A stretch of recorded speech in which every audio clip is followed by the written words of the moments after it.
Gloria a Dios. Allí donde usted está un momento nomás, vamos a hacer otra pequeña oración nomás. Le pido que allí cierre sus ojos un momentico más y vamos a pedirle al Señor algo especial. Vamos a orar por nuestro pastor Pedro, como dijo Valentina, está cumpliendo años el día de hoy, no nos pudo acompañar, y allí donde usted está quiero que cierre un momento sus ojos. Vamos a orarle al Señor y vamos a agradecerle también a Dios por ese tiempo que ha permitido que Él esté con nosotros, y porque sabemos que Dios lo va a seguir honrando cada día más. Así que, Señor, te damos gracias, amado Jesús, en esta mañana.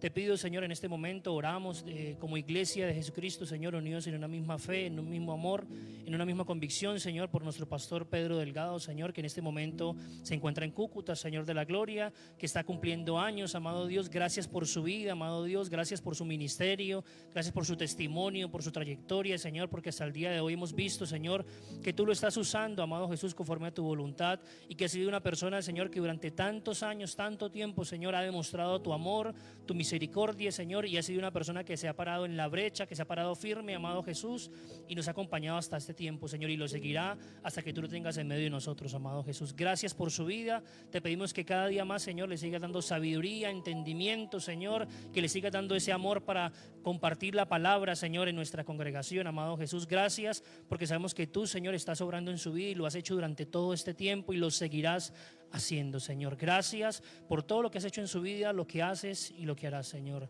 También declaramos, Señor, que ahora que vamos a oír tu palabra, amado Jesús, declaramos que la semilla va a ser lanzada en buena tierra, amado Jesús. Esa semilla va a ser trabajada, Señor, va a crecer en cada uno de nosotros que somos la tierra, Señor.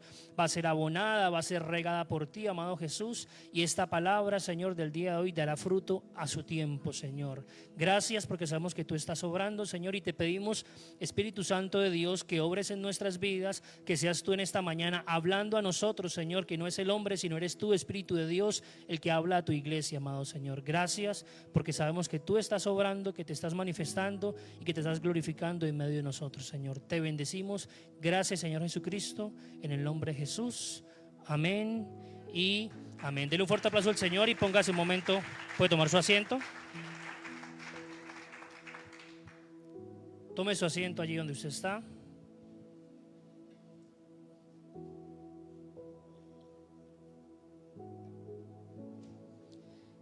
Y primero, pues darle las gracias a Dios porque el pastor Pedro ha tomado la determinación de permitirme el día de hoy traer el mensaje de la palabra de Dios. Y déjeme decirle que cada vez que pasa esto es un reto, ¿no? Porque digamos, uno conoce mucho la palabra, uno tiene muchos testimonios, uno ha vivido muchas cosas con Dios, pero cada vez que uno tiene la oportunidad de dirigirse a la iglesia para dar un mensaje de parte de Dios, es un reto porque la pregunta principal es: ¿qué le voy a predicar a la iglesia? ¿Qué le voy a enseñar a la iglesia que de pronto no hayan escuchado? ¿O qué es lo que Dios quiere hablar a nuestras vidas? Y ese ha sido digamos, mi dilema, mi pensamiento esta semana. Y cuando meditaba con Dios y hablaba con el Señor, le decía: Señor, dame una palabra para la iglesia, porque tú eres el que va a hablar. Dios me daba una bonita enseñanza que el día de hoy quiero compartir con ustedes. Y la enseñanza del día de hoy tiene como título: Fundamentos de la vida bajo la gracia. Y yo le digo algo, hermano, espero que usted el día de hoy haya venido a estudiar la palabra, a escudriñar las escrituras, y que haya venido con hambre de la palabra. Amén. ¿Cuántos vinieron con hambre de la palabra? Amén. Entonces, el día de hoy vamos a leer la palabra y vamos a introducirnos de una manera bastante profunda en la escritura, porque cuando Dios me daba este mensaje, veía la importancia de darnos cuenta de lo que Dios ha hecho en la humanidad y de lo que Dios va a hacer en cada uno de nosotros. Y sabe que cuando hablamos de fundamentos de la vida bajo la gracia, no estamos hablando que hay muchos fundamentos. El fundamento de la vida es Cristo, ¿cierto? Donde se fundamenta nuestra vida, o sea, el cimiento donde se hace la base es Cristo. Y de ahí hacia arriba, recuerde que cuando hacemos una construcción tenemos que hacer ciertos pilares, ¿cierto? Se llaman columnas, vigas, también le llaman zapatas. Entonces, esos son fundamentos. Entonces estamos hablando que donde construimos es Cristo, y hay ciertos fundamentos que la palabra nos permite entender que debemos tener nosotros cuando tenemos una vida bajo la gracia. Y mira algo importante: estos fundamentos vamos a ver hoy, los que voy a nombrar no son todos, solamente voy a nombrar unos que el apóstol Pablo habla en una de sus cartas. Pero antes de poder introducirnos en estos fundamentos hay que tener en cuenta algo, y es lo siguiente: cuando hablamos de que hay fundamentos de la vida bajo la gracia, debemos entender de que antes que la gracia existiera había otra cosa diferente, ¿cierto? Bueno, no diferente, había algo antes de la gracia. ¿Qué era lo que había antes de la gracia? La ley, ¿cierto? Entonces, para poder entrar de lleno como tal en lo que es la gracia, debemos introducir un poco a lo que era la ley. Y mire algo interesante, debemos hacernos varias preguntas. ¿De dónde proviene la ley? ¿Qué es la ley? ¿Cristo abolió o no abolió la ley? Y sabemos que la ley, ¿dónde inició? En un monte. En el monte Sinaí, Dios le da a Moisés, todas las ordenanzas, los 10 mandamientos y todo lo que tiene que el pueblo seguir. Y allí empieza a transcurrir el tiempo de la ley. Entonces, cuando hacemos la pregunta de qué es la ley, venimos a darnos cuenta de que hay todo un compendio de cosas que tenemos que tener en cuenta. Lo primero que tenemos que establecer es lo siguiente: ¿Jesucristo abolió la ley o no abolió la ley? Exacto, muy bien. En un texto bíblico me explica lo siguiente, y es que Jesús no vino a abolir la ley, sino a cumplirla y a llevarla a su plenitud. Que claramente al llevarla a la plenitud, de alguna forma la palabra nos muestra que caduca. Dice, su muerte en la cruz abolió la ley ceremonial, pero no la ley moral que refleja el carácter de Dios. Entonces, por ejemplo, vemos el texto bíblico de Efesios capítulo 2, versículo 14-16, no está en la diapositiva, pero quiero leerlo rápido, que dice lo siguiente: porque Cristo es nuestra paz, de los dos pueblos ha hecho uno solo, derribando mediante su sacrificio el muro de enemistad que nos separó. Y dice lo siguiente: pues anuló la ley con sus mandamientos y requisitos. Esto lo hizo para crear en sí mismo de los dos pueblos una nueva humanidad, al hacer la paz, para reconciliar con Dios a ambos en un solo cuerpo mediante la cruz, por lo que dio la muerte a la enemistad. Entonces la palabra es clara cuando me está diciendo que Jesús no abolió la ley, sino que la cumplió, la llevó a su plenitud, y al cumplirla, llevar a la plenitud, ¿qué pasa? Se anuló. Y ahora viene un nuevo tiempo. Pero hay que entender algo rápido que tenemos que tener en cuenta acerca de la ley. Y es que cuando hablamos de la ley está dividida en tres, no es una sola, está dividida en tres aspectos importantes. Y es la ley civil, la ley moral y la ley ceremonial. Si usted tiene apuntes, escríbalo ahí. Hay tres tipos de leyes en el Antiguo Testamento: leyes civiles, leyes morales y leyes ceremoniales. De manera rápida, ¿cuáles eran las leyes civiles? Por ejemplo, hablamos del derecho penal, hablamos del derecho civil, cuando se regulaban asuntos como la propiedad privada, los contratos, las deudas, la familia.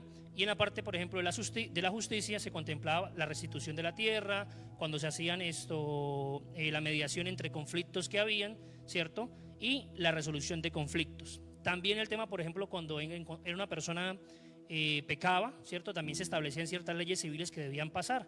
Y vamos a ver lo siguiente, y es que hay un texto bíblico en la Biblia, de manera rápida, de un ejemplo, que nos permite ver de que cuando a Jesús le llevan la mujer pecadora, que dice que fue encontrada en el mismo acto del adulterio, fue llevada ¿para qué?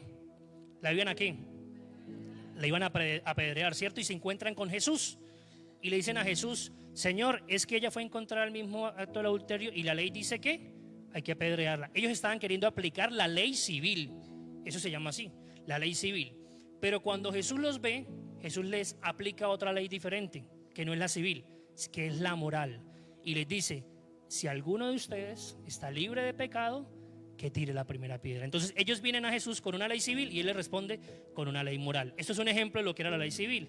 Ahora, ¿qué serían las leyes morales? ¿Qué es lo que Jesucristo le dijo a esas personas? Los 10 mandamientos, el tema de la ley, de cómo actuar, el tema de prohibir la injusticia, el favoritismo, la discriminación, la avaricia. Y vamos a ver, por ejemplo, algunos principios éticos de cómo promover la justicia, la equidad, la bondad y el amor propio. Y cuando usted ve, por ejemplo, de manera rápida en el Sermón del Monte, Jesucristo agarra estas leyes morales y las lleva a su máximo esplendor, porque les dice: ustedes han escuchado que aquella persona que mata a su hermano está cometiendo un pecado, pero yo les digo que solamente con que usted lo piense, ya pecó. Entonces, aún en las leyes morales, ellos también estaban equivocados, porque solamente lo cumplían de manera literal, pero no lo llevaban a la plenitud. También estaban las leyes ceremoniales, y estas leyes son de sacrificios, regulaban el tema de la forma que el pueblo de Israel ofrecía sacrificios, festividades, días de fiesta, momentos en los que se presentaban estos sacrificios, el sacerdocio, funciones y responsabilidades de las tribus como tal en el pueblo. Y la pregunta aquí rápida sería la siguiente: ¿cuál ley abolió Cristo? Y vamos a ver una cosa, y es que Jesús la ley moral no la abolió, la llevó al máximo. Porque en la ley moral están los 10 mandamientos y Jesús no abolió los 10 mandamientos, pero agarró y los condensó en uno solo y dijo: amen a Dios sobre todas las cosas y al prójimo como sí mismos, y con esto cumplen la ley y los profetas. Entonces, esto me permite ver que Jesús, cuando hablamos de la ley, abole las leyes ceremoniales, y el tema de las leyes civiles ya era algo más como de nación, ¿cierto? Cada país, en este caso hoy en día, tiene su constitución política diferente. En este caso, entonces, vamos a resumir lo siguiente, y es que las leyes civiles regulaban la vida social, regulaban las morales, establecían principios éticos, y las ceremoniales, la oración y el culto a Dios. Entonces, algunas de estas leyes ceremoniales han sido consideradas cumplidas con la venida de Cristo. La ley moral se consideran universalmente aplicables, mientras que las leyes civiles y ceremoniales estaban destinadas a la nación de Israel. Entonces, Jesús anuló la ley por medio del cumplimiento de la palabra, y por lo tanto ahora nos lleva a algo mayor, que se llama la gracia. Y ahora, con este pequeño preámbulo, esta pequeña introducción acerca de la ley, podemos entrar como tal a lo que sería el mensaje de la palabra de Dios, y vamos ahora sí a leer el texto bíblico y vamos a desglosarlo. ¿Listo?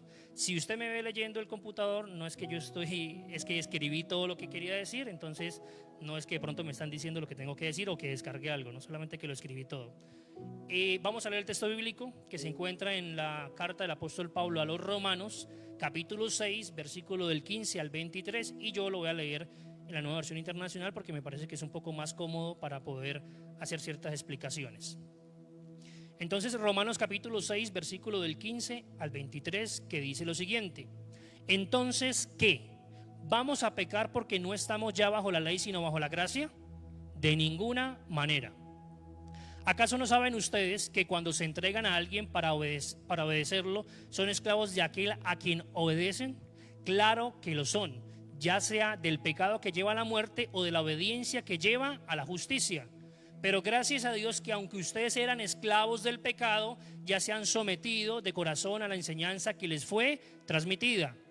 En efecto, habiendo sido liberados del pecado, ahora ustedes son esclavos de la justicia. Hablo en términos humanos, por las limitaciones de su naturaleza humana. Antes ofrecían ustedes los miembros de su cuerpo para servir a la impureza, que lleva más y más a la maldad. Ofrézcanlos ahora para servir a la justicia, que lleva a la santidad. Cuando ustedes eran esclavos del pecado, estaban libres del dominio de la justicia. ¿Qué fruto cosechaban entonces? Cosas que ahora los avergüenzan y que los conducen a la muerte. Pero ahora han sido liberados del pecado y se han puesto al servicio de Dios. Cosechan la santidad que conduce a la vida eterna. Y ahora el texto bíblico que todos conocemos: porque la paga del pecado es muerte, mientras que la dádiva de Dios es vida eterna en Cristo Jesús, nuestro Señor. E introduciéndonos al texto del día de hoy, que vamos a leer y vamos a meditar en este tiempo que nos queda. Cuando leí ese texto bíblico, yo le digo la verdad, yo normalmente no había estudiado mucho la carta a los romanos, porque sé que la carta a los romanos es una carta muy densa, porque literalmente Romanos es una carta, un tratado teológico, apologético, de la defensa del evangelio del apóstol Pablo, y yo sabía que para poderlo hacer tenía que introducirme demasiado en entender qué fue lo que pasó. Y cuando lo empecé a estudiar me di cuenta que había la necesidad de que lo entendiéramos también, porque si no entendemos el contexto en el que se escribió el texto, no vamos a saber qué fue lo que el apóstol Pablo quiso decir. Porque acabamos de leer esto y yo sé que usted lo lee y dice: sí, el apóstol Pablo tiene razón, ¿cierto? O sea, lo que está diciendo es algo coherente. La esclavitud, el pecado, que ahora ya somos libres, y suena muy bonito y es fácil de entenderlo. Pero cuando profundizamos en la escritura, vamos a ver que hay unas verdades bastante interesantes que necesitamos tener en cuenta. Y lo primero que tenemos que preguntarle al texto en este caso, cuando hablamos un poquito de algo que se llama la homilética, si alguna vez lo han escuchado, la homilética no, la hermenéutica. Cuando hablamos de la hermenéutica y la exégesis bíblica, hablamos que hay que hacerle preguntas al texto. Y lo primero que había que preguntar en este caso es: estamos leyendo la carta del apóstol Pablo a los romanos, y la pregunta es: ¿quiénes son los romanos? ¿Cierto? Porque digamos, Pablo le escribe a la iglesia de Gálatas, pero la Gálatas queda en Galacia. ¿Y quiénes eran los Gálatas? En este caso tenemos que preguntarnos: ¿quién es la iglesia que está en Roma? Y mira algo interesante, lo primero que hay que tener en cuenta es que Pablo no fundó la iglesia de Roma, ¿cierto? No voy a entrar en debates, pero el apóstol Pedro tampoco fundó la iglesia de Roma. En este caso, la iglesia de Roma fue fundada, se supone, se cree que por judíos que habían sido cristianizados en el día de Pentecostés, que habían regresado a Roma y habían empezado a predicar la palabra. Entonces, lo primero que tenemos que tener en cuenta es, Pablo no fundó la iglesia de Roma, pero les escribió una carta. La gran mayoría de cartas que él escribe es a una iglesia que ella fundó. Entonces vamos a ver de que lo primero es que hay judíos cristianizados que predicaron la palabra y las personas se empezaron a convertir. Pero ¿a quiénes les estaban predicando? A personas que eran griegos y romanos, que tenían otras culturas, otros pensamientos, que no conocían muy bien el tema de la ley, de los profetas, que probablemente los judíos tuvieron que enseñarles. Entonces, en esta iglesia, en esta congregación a la que el apóstol Pablo le escribe, es una iglesia que tiene una realidad mixta. Entonces, hay judíos cristianos, hay griegos y hay romanos. Y cuando empezamos a ver de pronto la motivación que lleva el apóstol Pablo a escribir esta carta, nos vamos a dar cuenta que habían ciertas situaciones que estaban pasando alrededor en el entorno, que aun cuando Pablo no funda la iglesia, lo lleva a motivarse a escribirles por algo muy importante. ¿Y sabe cuál es la primera motivación? Y es que el apóstol Pablo quería ir a Roma a predicar la palabra y no había podido hasta el momento. En el momento en que el apóstol Pablo escribe la carta, se dice que estaba en Corinto, sí, estaba en Grecia y llegó a Corinto, y él tenía la motivación de ir a Roma, pero no había podido llegar. Y cuando él escucha hablar de que habían unas personas en Roma que se estaban reuniendo como la iglesia, él toma la iniciativa de escribirles. Pero hubo alguien que claramente le dijo, ¿no? Entonces vamos a ver lo siguiente de manera rápida también, y es que cuando esas personas, bueno, la motivación del apóstol Pablo a escribirles, él más o menos escribe la carta en el año 52, 51, vamos a ver que en el año 49 después de Cristo pasó algo, y es que como habían tantas disputas por causa del evangelio, los judíos cristianos y los no cristianos están armando alborotos en las sinagogas. Entonces, a tal punto que el emperador tuvo que mandar a hacer un edicto, el emperador Claudio, en el año 49 colocó un edicto y mandó a expulsar a todos los judíos de la capital de Roma. Todos los judíos tenían que salir de Roma. Entonces, imagínense, una iglesia que es fundada por judíos cristianizados y ahora les colocaron un edicto real que le dicen tienen que irse. Y hay una evidencia histórica que habla acerca de que esto pasó y una evidencia bíblica.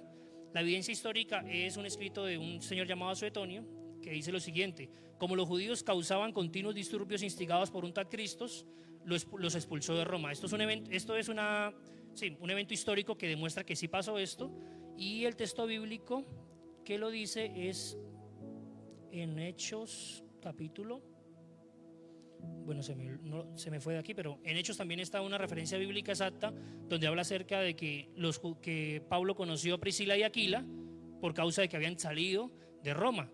Y Priscila y Aquila probablemente es los que le cuentan al apóstol Pablo que había una comunidad allá en Roma que se estaba reuniendo. Entonces hay algo interesante que está mostrando ahí, y es que obviamente el apóstol Pablo sabe, los fundadores de la iglesia se tienen que ir por causa de la persecución que estaban empezando a pasar. ¿Y qué ocurre? Estas personas que quedan allí son nuevos en la fe y quedan solos, desprotegidos. ¿Quién les va a enseñar? ¿Quién les va a explicar? Si los que les enseñaron, les explicaron, ya se tuvieron que ir. ¿Quién les va a hablar acerca de Cristo? Entonces Pablo tiene que escribir la carta a los romanos. Y cuando usted ya entiende esto, va a comprender que cuando usted lee la carta a los romanos, Pablo hace un tratado teológico, por causa de que había la necesidad de explicarles a esta iglesia que está en Roma todas las cosas importantes que ellos necesitaban entender y comprender para que su fe no se moviera, sino que quedara firme. Ya más o menos en el año 54 después de Cristo muere este emperador Claudio, y los judíos cristianizados regresan otra vez a Roma y se encuentran con una iglesia que ha sido impregnada por cultura griega, por filosofías y por muchas otras cosas. Entonces el apóstol Pablo tiene esa motivación de escribirles y decirles: mire, yo les voy a escribir esto porque sé que ustedes necesitan comprender qué fue lo que Dios hizo en sus vidas. Y es el texto que leímos ahorita, que es una parte de lo que el apóstol Pablo escribió en esta carta. Y vamos a empezar a desarrollar ahora sí, con este contexto. Yo creo que ya no hay excusa para entender lo que el apóstol Pablo está diciendo, y es el siguiente. Vamos a tener que empezar a hacer lo siguiente, y es que un tratado apologético con el fin de aclarar que las dudas de la iglesia debían conocer. Entonces, por lo tanto, vamos a ver cuáles fueron los fundamentos que en este versículo el apóstol Pablo dejó plasmados para la iglesia de Roma. Y quiero que usted ahí donde se está escribiendo, tome un apunte y anote el primer fundamento que el apóstol Pablo le está diciendo a la iglesia de Roma que debe tener en cuenta. Y el primero es la obediencia. Y la pregunta ¿es fácil obedecer o es difícil obedecer? ¿Difícil o fácil? Difícil. Y más para los que tenemos hijos, ¿cierto? Cuando uno les dice vengan para acá y se van para otro lado. Incluso, recuerde dice que hay un mandamiento que tiene promesa. ¿Se recuerda cuál es? A mí como que se me olvidó. No, que hable sobre la obediencia, que habla sobre la obediencia. Escuche lo siguiente: honra a tu padre y a tu madre para que tengas larga vida sobre la tierra, que es el único mandamiento que dice que viene con promesa. Entonces la obediencia es un principio, es un fundamento importante en la palabra. Y el apóstol Pablo viene a recalcar en este punto la obediencia. Y vamos a leer y a desglosar el versículo 15 y 16, que dicen lo siguiente. Entonces, usted entendiendo lo que ya le expliqué de la ley, entendiendo lo que ya le expliqué acerca de la iglesia de Roma, ahora vamos a entender por qué el apóstol Pablo entra con esta fuerza. Y les dice, entonces, ¿qué? ¿Vamos a pecar porque ya no estamos bajo la ley, sino bajo la gracia? De ninguna manera. Versículo 16. ¿Acaso no saben ustedes que cuando se entregan a alguien para obedecerlo son esclavos de aquel a quien obedecen? Claro que lo son, ya sea del pecado que lleva a la muerte o de la obediencia que lleva a la justicia. Y vamos a ver lo siguiente, y es que el apóstol Pablo exhorta a la iglesia para que ahora que han conocido, ¿cierto?, que no están bajo la ley sino bajo la gracia de Dios, no piensen que tienen libertad para pecar de manera deliberada, sino que por el contrario su compromiso es aún mayor que el anterior. Y esto es interesante porque los griegos y los romanos en sus culturas tenían como algo cotidiano en su religión, en sus prácticas religiosas, no mezclaban la moral con lo religioso. O sea, para ellos no había había una diferencia. Yo solamente tengo que presentar mis ofrendas, tengo que hacerle caso al emperador, cumplir la ley y ya, no importa lo que hagan lo moral. Los griegos igualmente. Pero el apóstol Pablo está uniendo las dos, la parte religiosa y la parte moral, y les está diciendo, no crean ustedes que porque ahora tenemos la gracia ya pueden pecar y hacer lo que quieran. Entonces, por lo tanto, Pablo es determinante al decirles que de ninguna manera, en el siguiente versículo se usa una expresión interesante. ¿Acaso ustedes no saben que cuando se entregan a alguien para obedecerlo, son esclavos de aquel a quien obedecen? Y la pregunta que yo me hice cuando leí este texto bíblico, porque me pareció algo como extraño o confuso, es: ¿será que alguien se quiere entregar para ser esclavo de alguien? Y claramente esto tiene un sentido espiritual, ¿cierto? Pero ¿será que hay un contexto histórico que me diga que las personas se entregaban para ser siervos de otras personas? Porque yo he escuchado que hay esclavitud, ¿cierto? Y la esclavitud era por nacimiento o porque conquistaban algún lugar y quedaban esclavos. Pero ¿será que alguien decía yo me entrego por voluntad propia a ser esclavo? Que es lo que el apóstol Pablo está diciendo. Dice, ¿acaso ustedes no saben que cuando se entregan a alguien para obedecerlo, son esclavos de aquel a quien obedecen? Y aquí no sabe qué pasó cuando busqué la información acerca de este contexto histórico. Y era que sí pasaba. Entonces el apóstol Pablo está hablando de algo que ellos tenían en común y que sabían que ocurría. Entonces, dice aquí, existía una práctica histórica real, y era que la esclavitud por necesidad o de manera voluntaria. En el mundo romano del siglo I, la esclavitud, esto hay que tenerlo en cuenta, era una institución económica, ¿cierto? Hasta hace mucho menos, bueno, creo que 200 años, si no estoy mal, la esclavitud seguía siendo permitida porque era una institución económica, que hoy en día se cambió a un contrato laboral, pero es prácticamente lo mismo, y social normalizada. Entonces, aunque muchas personas se convertían en esclavos por conquista o por nacimiento, también existía la autoesclavitud voluntaria. O sea, esto existía, que se llamaba voluntary slavery en el griego. Y especialmente había ciertos casos que hay que tener en cuenta cuando las personas lo hacían. Un primer punto, cuando la gente se daba como esclavo, era por deudas o por pobreza extrema. La gente decía, tengo muchas deudas, no tengo cómo pagar, me voy a hacer esclavo de la persona a la que le debo. Eso pasaba. Entonces, otro punto era porque la persona decía, no, yo actualmente no tengo trabajo, no tengo cómo sostenerme, entonces buscando una seguridad, algo fijo, voy a buscar, pues voy a servirle a una persona que me dé mi alimento, mi vestido, y yo voy a estar bien, entonces me voy a hacer esclavo. Eso también ocurría.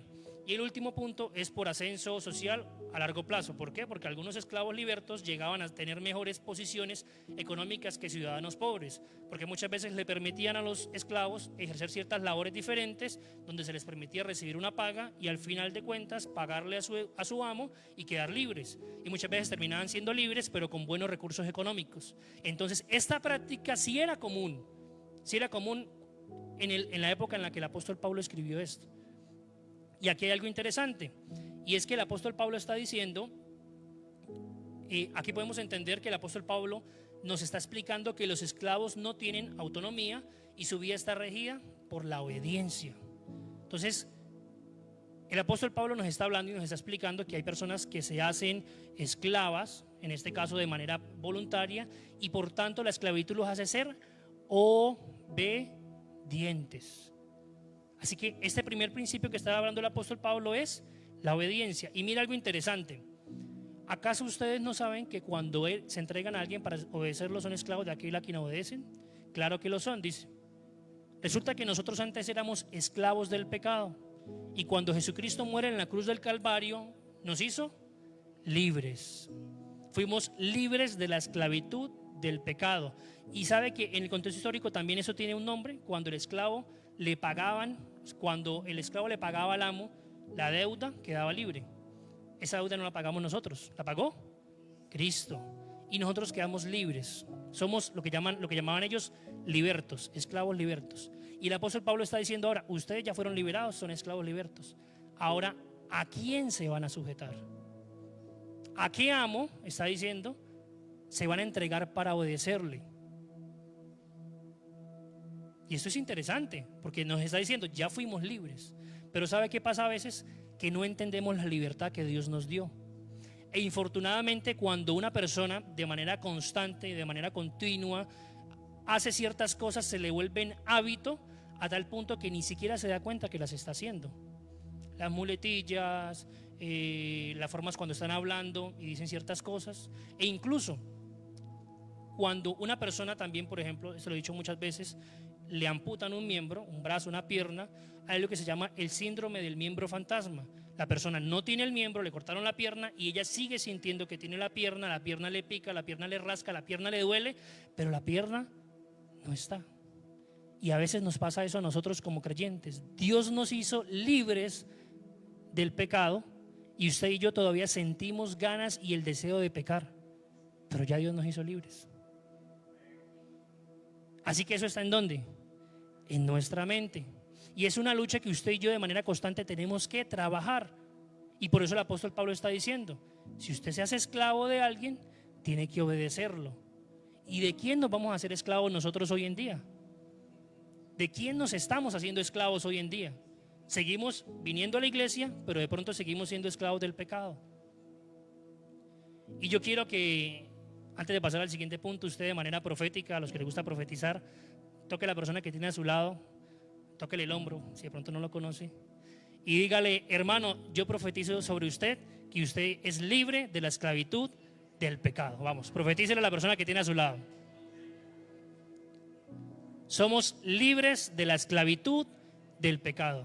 Cada vez que usted sienta el deseo de pronto de hacer algo que no está bien, dígale, Señor, yo recuerdo que ya usted me hizo libre, que de pronto estoy sintiendo las ganas y el deseo, pero usted ya me libertó. Eso simplemente lo podemos llamar ese síndrome del miembro fantasma. Seguimos sintiendo que está ahí, pero ya no está. Y esto es lo que el apóstol Pablo está diciendo. Ahora, entonces, el apóstol Pablo establece que antes éramos esclavos del pecado por la muerte de Jesús en la cruz. Y por haber creído en Él hemos sido liberados de la esclavitud del pecado. Y ahora que somos esclavos libertos debemos elegir a qué amo servir.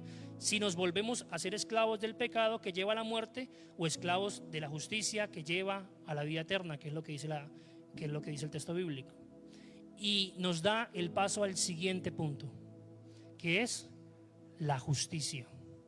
Y ya hablamos del primero. Tenemos que ser obedientes, tenemos que seguir la palabra y tenemos que ver ¿a qué amo nos estamos haciendo obedientes? Y el segundo punto es la justicia. Y sabe algo interesante, y es que cuando hablamos de justicia de Dios pensamos siempre en el siguiente concepto. cuando hablamos de la justicia de Dios siempre pensamos en la humanidad pecó, se equivocó, ¿cierto? Y tenía que ser consumada, ese pecado del hombre tenía que ser consumado en alguien, y fue consumado ¿en quién? En Cristo. Eso es lo que tenemos de concepción como justicia. Y hoy en día tenemos que tener en cuenta que bajo esa concepción, la justicia de Dios hoy en día no es que el pecado sea pagado, porque ya fue pagado en la cruz del Calvario por Cristo Jesús, ¿cierto? Entonces, la justicia para una persona que hoy en día comete un delito, según lo que muestra la palabra, ¿cuál sería la justicia? No la humana, ¿no? La justicia de Dios. Correcto. Entonces, mi pregunta es, si usted tiene una persona que le hace mal, una persona que le debe y no le paga, una persona que de pronto un vecino que le echa la basura enfrente de su casa, ¿cuál sería la justicia de Dios para esa persona? ¿Usted va a orar una oración imprecatoria y le va a decir, Señor, que caiga fuego del cielo y lo consuma? No, cierto que no. La justicia de Dios para esa persona es que se arrepienta de sus pecados, que conozca a Dios, que reconozca que el Espíritu Santo obra en su vida, que reconozca su pecado, se arrepienta y sea transformado así como usted y yo hemos sido transformados. Así que mi oración y su oración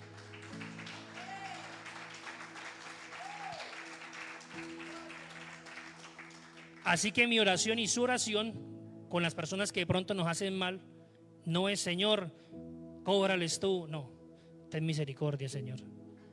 Y le digo esto, si alguien a usted le está debiendo y no le ha pagado, Señor, ore a Dios y dígale, Señor, bendígalo, para que cuando usted lo bendiga tenga lo suficiente para pagarme lo que me debe, ¿no? Porque hay mucha gente que le encomienda las deudas a otras personas, a otros espíritus y otros seres, no. Órele a Dios y ore por esa persona para que sea bendecida y prontamente le pague lo que le debe.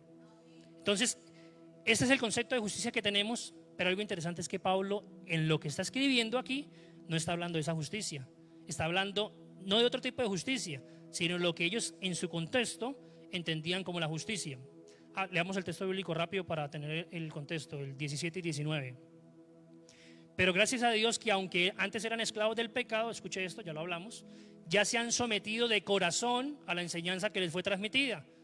En efecto, habiendo sido liberados del pecado, ahora son ustedes esclavos de la justicia. Versículo 19. Hablo en términos humanos por las limitaciones de su naturaleza humana.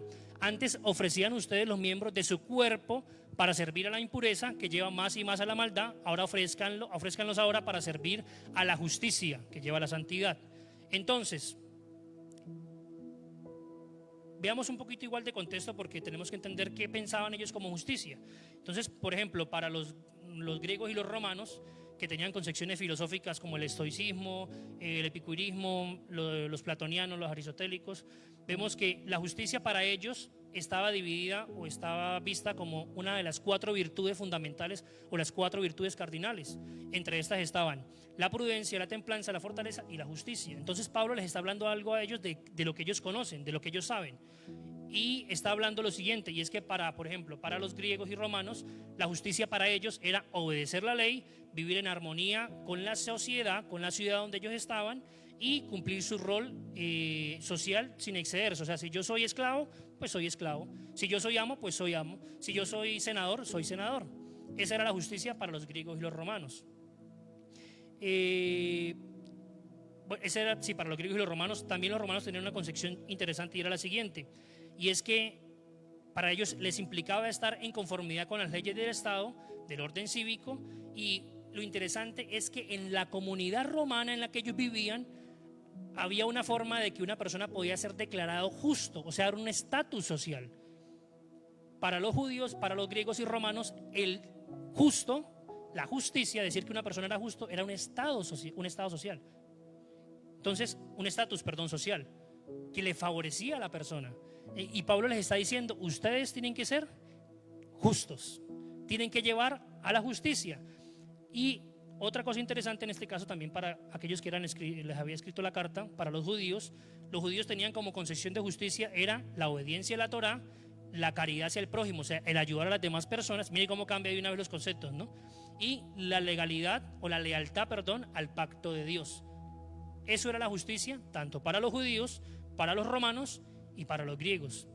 Pero el texto bíblico que está usando Pablo, donde está diciendo que ustedes antes eran esclavos del pecado y ahora son esclavos de la justicia, tiene una connotación interesante por lo siguiente, porque Pablo está trasladando la idea del plano moral al plano existencial, ¿cierto? Y está diciendo, ustedes antes eran esclavos del pecado, o sea, ustedes obedecían a sus pasiones y ahora ustedes son esclavos de la justicia. Entonces, en este caso, los oyentes del apóstol Pablo, tanto judíos como gentiles, estaban acostumbrados, escuche esto, a una idea de justicia que implicaba esfuerzo, disciplina, estructura legal o moral.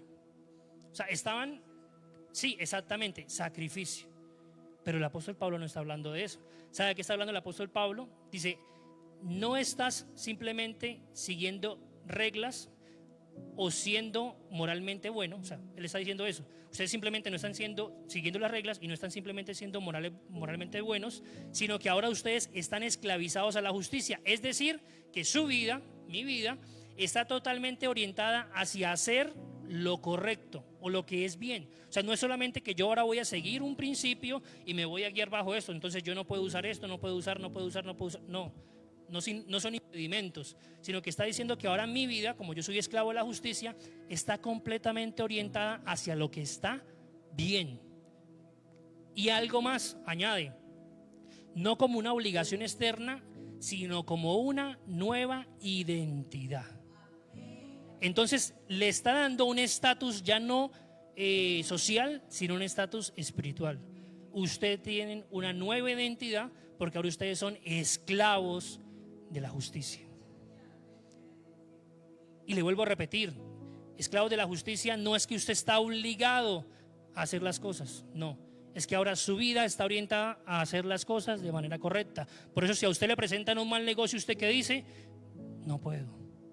Si usted le ofrecen trago, alcohol, ¿usted qué dice? No, es que yo soy abstemio. No, mis principios no me permiten hacerlo, ¿cierto? Mi moral no me permite porque ahora yo estoy siendo esclavo de la justicia de Dios.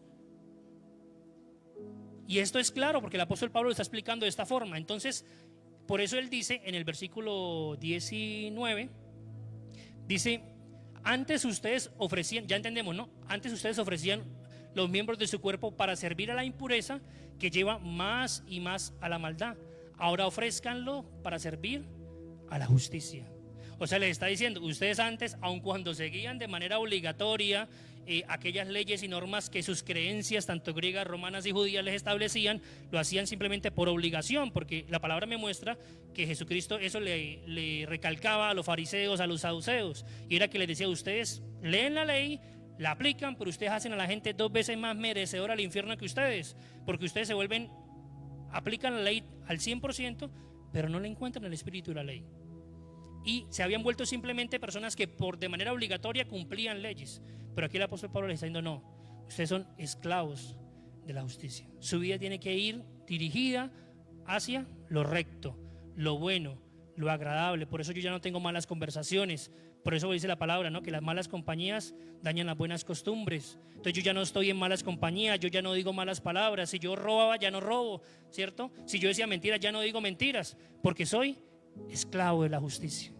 Así que si usted puede, bueno, si ya lo escribió, lo puede escribir. Y ahora si usted pronto quiere acordarse cada día, recuérdelo, soy esclavo de la justicia. Y este punto nos lleva al tercer y último punto. Ofrézcanlos ahora para servir a la justicia que lleva a la santidad. Así que ¿cuál es el tercer punto? La santidad. Entonces ya hablamos de 2 fundamentos. ¿Cuáles fueron?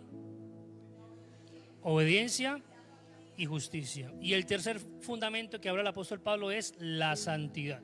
Y leamos el texto bíblico del 20 al 22. Cuando ustedes eran esclavos del pecado, estaban libres del dominio de la justicia.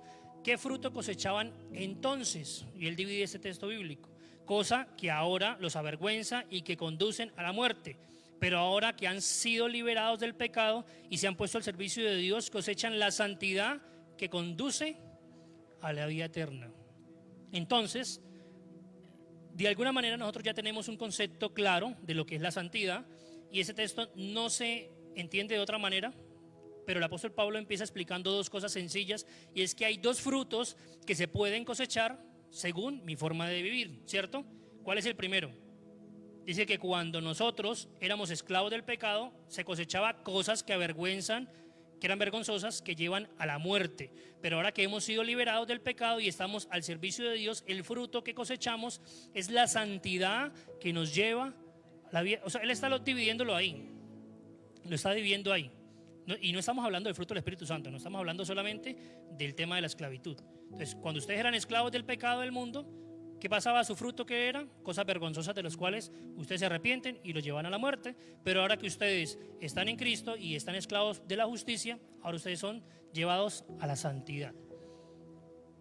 Algo interesante aquí es que para los griegos y los romanos no existía el concepto de santidad como tal. O sea, en sus costumbres y sus creencias la palabra santidad no tenía ninguna relevancia.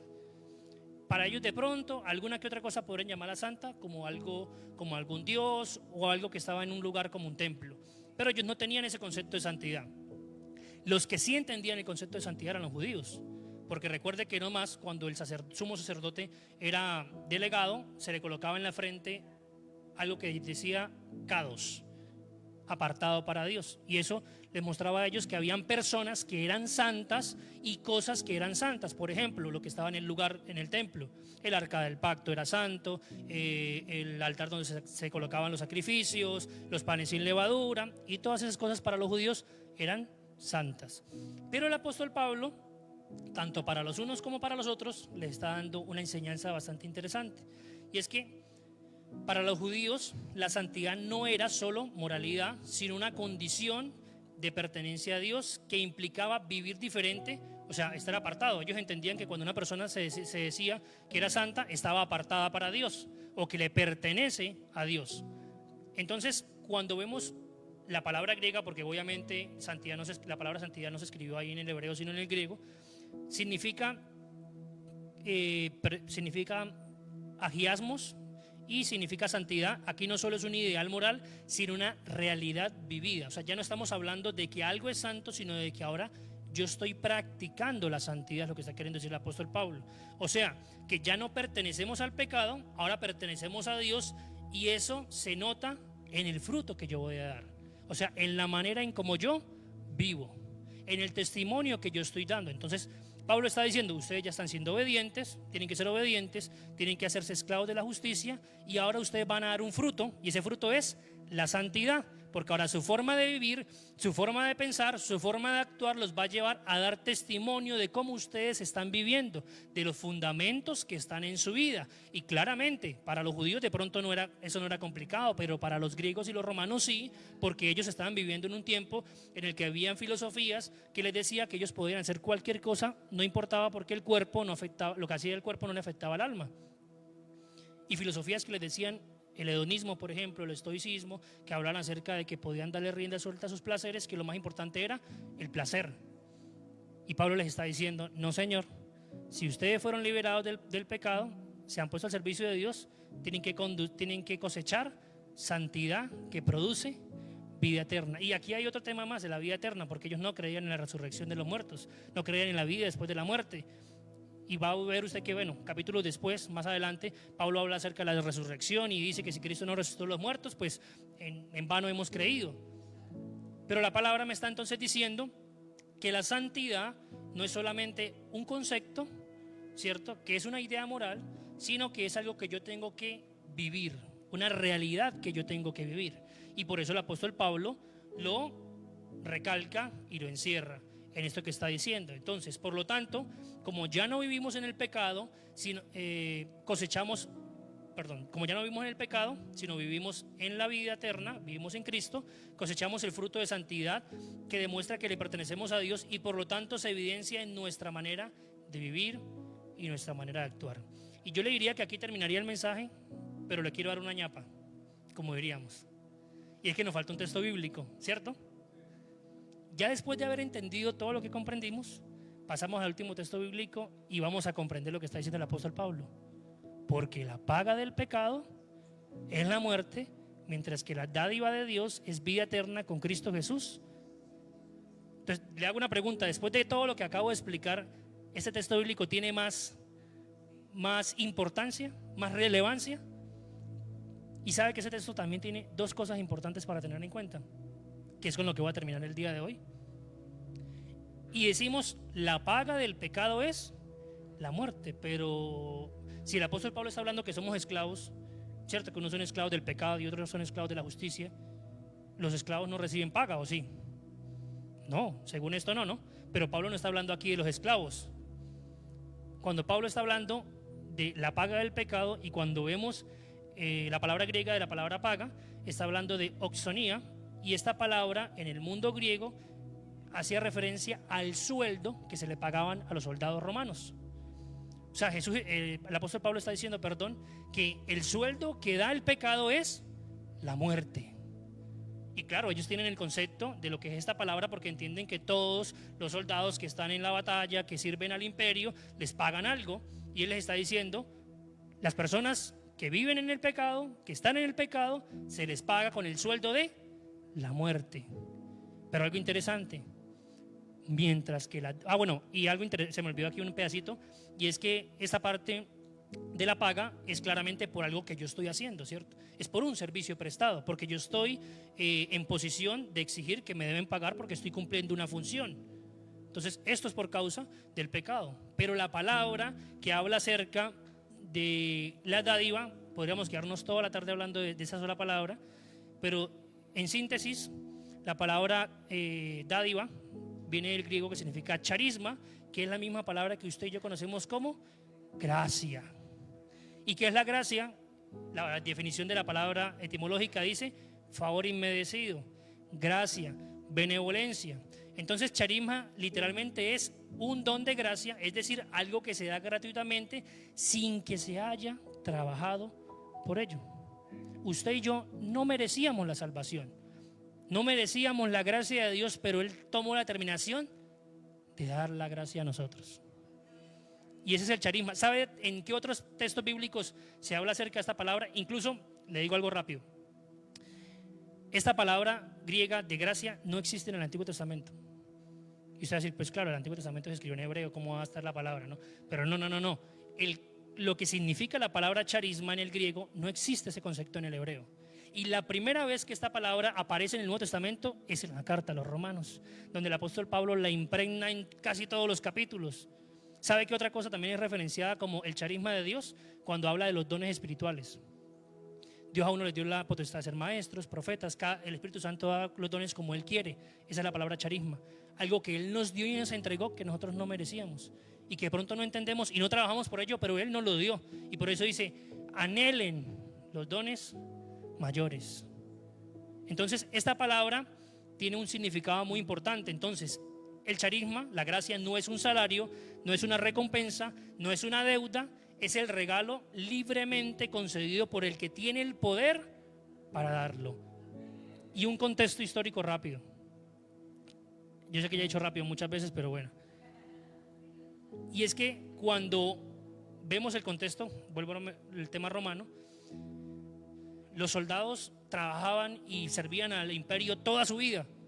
Y ellos esperaban que al final de sus días el emperador les diera un charisma, una dádiva, que le entregara tierras donde ellos no tuvieran que pagar impuestos, que les diera de pronto ser, no me acuerdo la palabra que se usa, pero ser líder de una región, emperadores no, predictos creo que se llama, de una región, cosas como esas. Y ellos esperaban que el emperador tuviera gracia con ellos y les diera algo, pero por la causa del servicio que ellos le habían entregado ¿a quién? Al imperio. Y Dios no lo hizo así. Cuando el apóstol Pablo está hablando de esto, está diciendo, ni usted ni yo no lo merecíamos, ni nos lo están dando porque usted y yo hayamos trabajado para eso. Incluso en ese contexto romano, el emperador lo hacía para que esos soldados que habían terminado su carrera fueran leales al imperio. O sea, estaban esperando una retribución, algo a favor. Y la pregunta es, ¿Dios nos entrega esto y usted cree que Dios está esperando que usted le devuelva algo? Porque usted y yo no le podemos devolver nada. Él no lo está haciendo para que usted y yo seamos leales, ni porque usted y yo entregamos todo por Él y ahora no lo merecemos. No, Él lo dio una gracia inmerecida. Porque aunque usted y yo quisiéramos devolverle incluso de manera monetaria lo que Él nos hizo, no habría la cuantía económica para poderlo hacer. No existiría el dinero ni digital ni físico para pagar lo que Él hizo por nosotros. Por eso se llama gracia. Y por eso en este último fundamento, por eso en esta última ñapa que estamos hablando aquí, estamos viendo simplemente lo siguiente, que es como tal el final de la enseñanza. Y es que Pablo está mostrando dos sistemas de vida completamente opuestos. El sistema del pecado, uno trabaja a un amo cruel y al final recibe muerte, ¿cierto? Pero el sistema del evangelio dice que Dios, sin deber nada, porque Él no nos debía nada, más bien nosotros le debemos a Él, regala vida eterna a quienes se acercan a Él por medio de Cristo. Entonces,